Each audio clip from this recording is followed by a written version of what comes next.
Sederalun ratusan pemuda Aceh Besar menyerbu suguhan kopi dalam acara 1001 cangkir kopi pada Sabtu 28 Oktober di lapangan Buong Jempa, Kota Janto.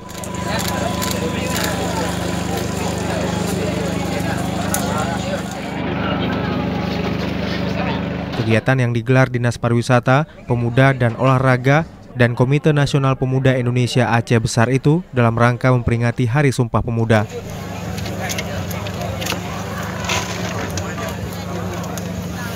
Dalam acara itu, pihak penyelenggara menyediakan 2 dapur untuk menyajikan kopi secara gratis.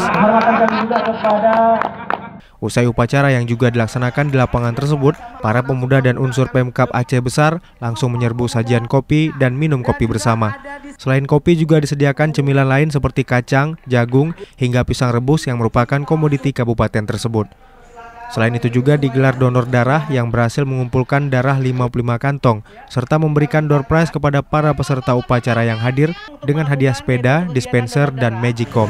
Oleh karena itu kita menaruh perhatian yang luar biasa terhadap kepemudaan, terhadap semua pemuda, ya, apalagi ada Okapi, semua hadir di sini.